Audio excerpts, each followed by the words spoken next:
নমস্কার বন্ধুরা, আশা করি আপনারা সবাই ভালো আছেন। আজ আমি বানাবো বাসমতি চাউলের বাসন্তী পোলাও রেসিপি। খুবই সহজ পদ্ধতি, চলুন দেখে নেবেন এটি আমি কিভাবে বানাই। এটি আলুর দম বা পনির ওগুলোর সাথে খুবই ভালো লাগবে, বা যারা মাংস খান মাংসর সাথেও দুর্দান্ত লাগবে। তো প্রথমে আমি দিয়ে দিচ্ছি কড়ার মধ্যে 1 চামচ ঘি। ঘিটি গরম হওয়ার পর দিয়ে দিচ্ছি সামান্য গোটা জিরা, তারপর তেজপাতা, জাবিত্রী, জায়ফল আর বড় এলাচ, ছোট এলাচ আর একটি বড় দারচিনি, 2টি লং। এবার দিয়ে দিচ্ছি 1 চামচ আদা আর কাঁচা লঙ্কা বাটা।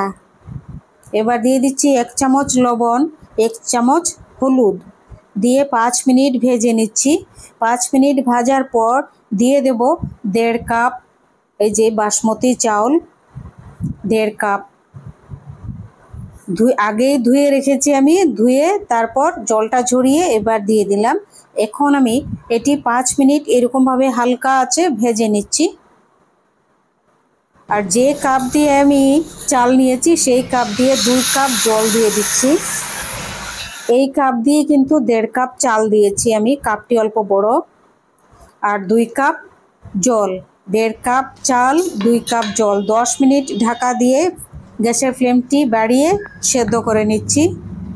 10 মিনিট হয়ে গেছে, দেখুন খুব সুন্দর একদম পারফেক্ট জল হয়েছে।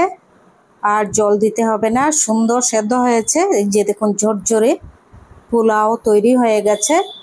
এবার আমি দিয়ে দেব একদম লাস্টে 1 চামচ চিনি, তারপর দেব কাজু আর কিশমিশ। আপনারা চাইলে কাজু আর কিশমিশ আগেও দিতে পারেন, আমি একটু পরে দেব, কারণ বেশি গলে যায় আগে দিয়ে দিলে, নরম বেশি হয়ে যায় কিশমিশ কাজু। এবার দিয়ে দিচ্ছি এই যে ঘিয়ের মধ্যে অল্প কাজু আর কিশমিশ ভেজে নিচ্ছি। 2-3 মিনিট ভেজে এই যে ভাজা হয়ে গেছে। এবার দিয়ে দেব তুলে এই পোলাওর মধ্যে। খুব সুন্দর মিডিয়াম ভাজা হয়েছে।